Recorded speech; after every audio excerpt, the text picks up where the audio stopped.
Pediatric Project WPP diagnostic team has completed its mission here in St. Vincent and the Grenadines on November 12th, 2022.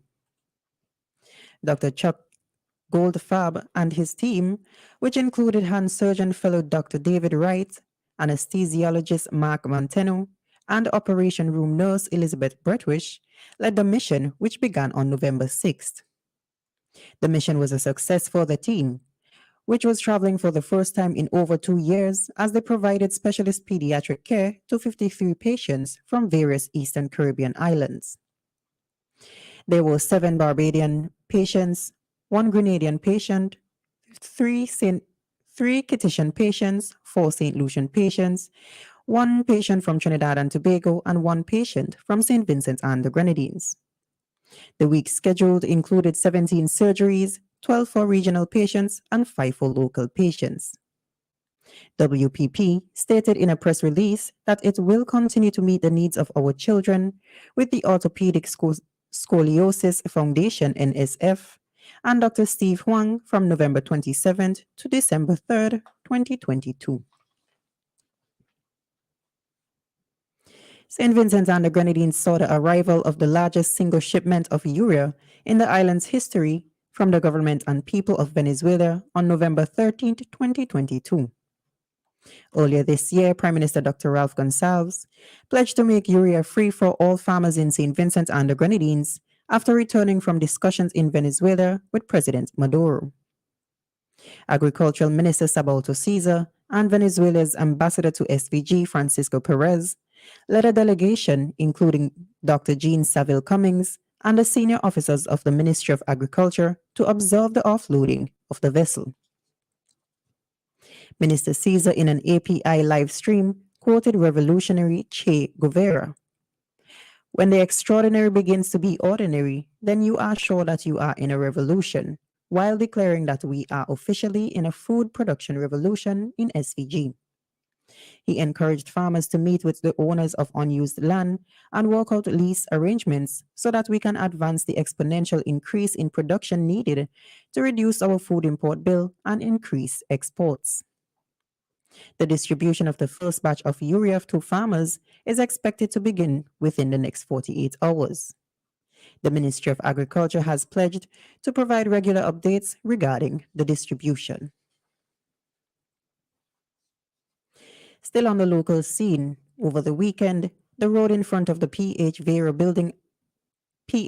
and Company building on Bay Street, Kingstown, was cleared of the improvised board stalls used for vending, and vendors were advised to discontinue their activities. On Monday, November 14th, new management took over the 80-year-old company and issued an order prohibiting outside vending. On Saturday, the Kingstown Town Board notified vendors by letter of the forthcoming changes. The Kingstown Board desires to inform you that on Monday, November 14th, 2022, the company owners will require accommodations for their delivery vehicles. Therefore, you cannot occupy the present space beginning on Monday, November 14th. Your assistance is much appreciated. In the region, Sunday, 13th November 2022 marks the first full Remembrance Day service since Barbados became a republic. The ceremony is also the first since the COVID-19 protocols have been lifted across the island. The memorial celebrates the lives of those who represented the country in both world wars and those who have been part of peacekeeping missions across the world. Among the armed units were the Barbados Police Service, the Barbados Coast Guard, the Barbados Cadet Corporation, and the Barbados Defense Force.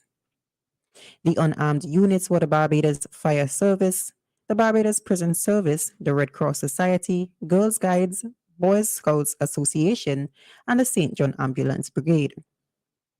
Members of the Barbados Legion marched proudly in the parade under the command of Michael Stewart and his second-in-command, Lawrence Herbert. The strains of Barbados were played as the President and Acting Prime Minister greeted the procession. After their departure, the members of the parade completed the march past and exited with the same military precision they had entered with, to cheers of the appreciative audience. More on the regional scene. Guyana's chairman of the National Tashos Council, NTC, Derek John, has affirmed that Guyana's indigenous peoples are a crucial part of the country's sustainable development.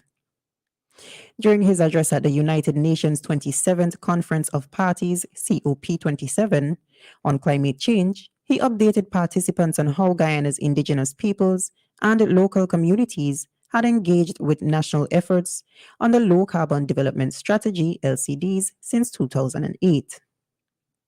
This game-changing strategy, when first crafted, outlines how Guyana's lush forest resources would be sustainably leveraged to advance the country's developmental efforts.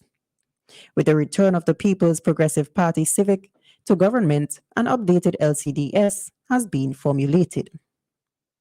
A release from Guyana's Department of Public Information, DPI, noted that the NTC chairman informed a special COP Nature Zone event that the updated strategy was crafted after consultations with Guyana's indigenous peoples who traditionally occupy many of the forested areas.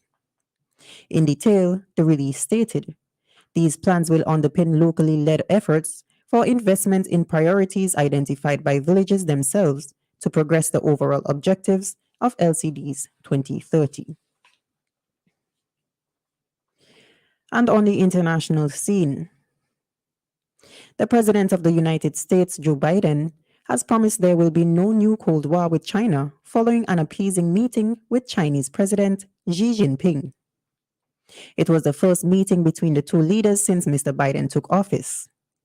The pair met in Bali a day before the G20 Leaders Summit on the Indonesian island to discuss a wide range of topics, including Taiwan.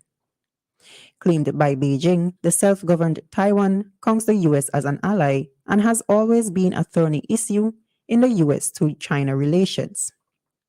Tension started in August when the U.S. House Speaker Nancy Pelosi visited Taiwan.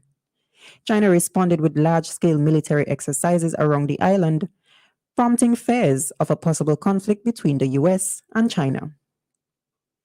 President Biden expressed that he did not believe that China would invade Taiwan, saying, I absolutely believe there need not to be a new Cold War.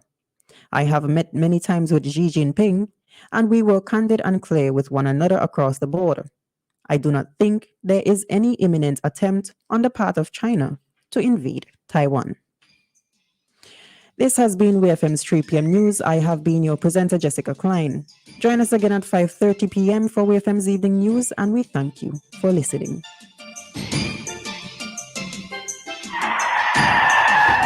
That could have been you. An accident that could have been avoided.